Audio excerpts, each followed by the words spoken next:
கொஞ்ச நேரத்துல நாங்களே இவ்வளவு மாதிரி போயிட்டு தெரியுமா? உனக்கு ஏதாவதுன்னா எங்களால தாங்க முடியுமாண்ணா? இந்த குடும்பத்தோட ஆணி வேற நீதானே. ஏன்னா உனக்கு உடம்பு முடியல ஏதாவது செய்யுதுன்னா முன்னாடியே என்கிட்ட ஒரு வார்த்தை சொல்லிருக்கலாம்ல. உனக்கு ஒண்ணுன்னா ஓடி வர்றதுக்கு நாங்க இத்தனை பேர் இருக்கோம். அப்புறம் நீ என்ன இவ்வளவு கஷ்டப்படுற? அப்பவே உன்னை ஹாஸ்பிட்டலுக்கு கூட்டிட்டு போறோம்னு சொன்னோம்ல, நீ வந்திருக்கலாம்ல எங்க கூட. இல்ல வள்ளி, இவ்வளவு கஷ்டங்களுக்கு காரணம் நான் தான். அப்பா, நீங்க தானப்பா எங்களுக்கு எல்லாமே. நீங்க தான் எங்களோட சொத்து. உங்களுக்கு ஏதாவது ஆகியிருந்தா எங்களால எப்படிப்பா அதை தாங்கிக்க முடியும்? உங்க உடம்ப நீங்க தயவு செஞ்சு பாத்துக்குங்கப்பா. அப்பா, எதுவா இருந்தாலும் எங்க கிட்ட சொல்லுங்கப்பா. சரிடா. மாமா, இப்ப பரவாயில்லையா? பரவாயில்லம்மா, நான் நல்லா தான் இருக்கேன். எங்களை மன்னிச்சிருங்க மாமா. எதுக்குமா வீரா மன்னிப்பு கேக்குற?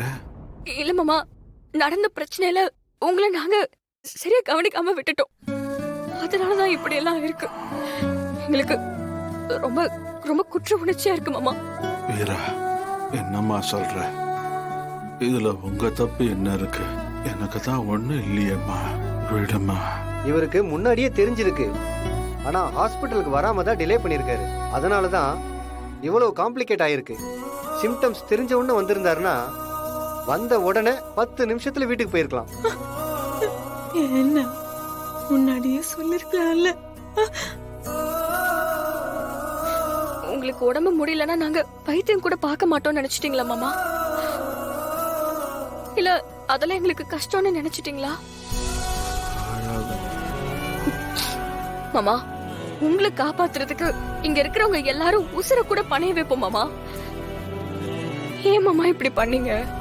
அம்மா அழாதம்மா. எங்களுக்கு ஒரு பிரச்சனை வந்து அது நாங்க உங்ககிட்ட சொல்லாம இருந்தா உங்களுக்கு எப்படி இருக்கும் மாமா? இல்லம்மா, ஏற்கனவே குடும்பத்துல நிறைய கஷ்டம். இதுல என்னோட பிரச்சனை எதுக்கு சொல்லிக்கிட்டு? சொல்லாம இருந்தா எல்லாம் சரியாயிடுமா? இப்படி உடம்புக்கு வர பிரச்சனையை மூடி மறைச்சு அப்படி என்னதை சாதிக்க போறாராமா?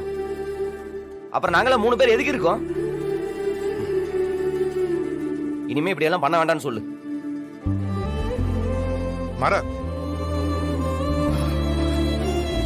ரொம்ப துடிச்சு போயிட்டானோ? அவனை பத்தி தான் உனக்கு தெரியவில்லைன்னா உன் மேல உயிரையே வச்சிருக்கான். அவன் மட்டும் இல்ல, நாங்க எல்லாரும் தான்.